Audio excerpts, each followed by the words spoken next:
This is Vera Paine with another retro review. This time around, it's Software Creations' The Tick for Super NES. I actually forgot about this game until I watched the reboot of this show on Amazon, and I felt all nostalgic to play it. The cover art alone gives such high expectations of the gameplay. It's bright and looks just like the cartoon, so this should be a good game, right? That was my hopes going into the game, and at first it was okay. The backgrounds look really good. There are only two moves, a kick and a punch, which I was okay with. You can throw and slam enemies, but I couldn't really figure out how I was doing it.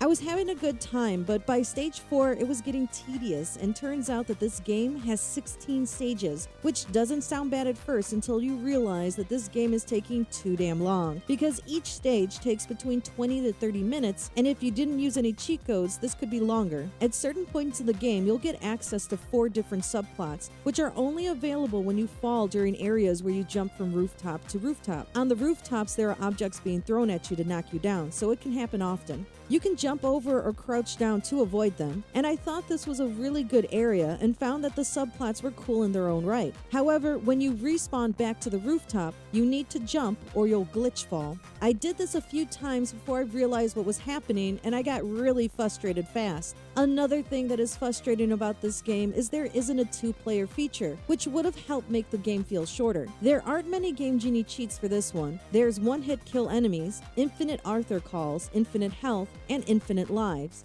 I tried the one-hit kills and it didn't seem to work right, where it worked only for every other enemy. And the infinite Arthurs, they got glitchy, so I just kept with the standard infinite lives. As you play, you'll get this cool fist item that'll give you another superhero to fight with. You get Paul the Samurai, which I thought was the best. Defleeter Mouse is true to the character and a burden because he's a coward and will run if hit. Oedipus and American Made both have a shorter range, but they worked out okay. You do get Arthur, but he's just an assist rather than a playable character, which there's a limited number, so don't waste them. The stages weren't hard but long, and the enemies aren't that difficult, but there's a lot of them. At most, you'll get 3 on the screen, and for most of the game, you'll be going against Ninja and Idea Men. There aren't many items in the game, so don't expect there to be a life up or additional Arthurs in every stage. This game is a drag with the lengthy stages, the crappy attacks, cloned enemies, and the 3 music tracks that loop throughout the game. I always try to find the good in an old game, but I just couldn't find it here. As of September 2017, this game sells for $12 for a loose cartridge,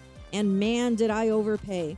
I'm not sure when I bought this game, but in my notes I bought it for $35. This game has never reached that high, so I overpaid for a craptacular game. If you find this game for less than $12 and you just want it as a part of your collection, go for it. Otherwise, stay the hell away from this horrible game. Well, thanks for watching, and let me know what you thought in the comments below.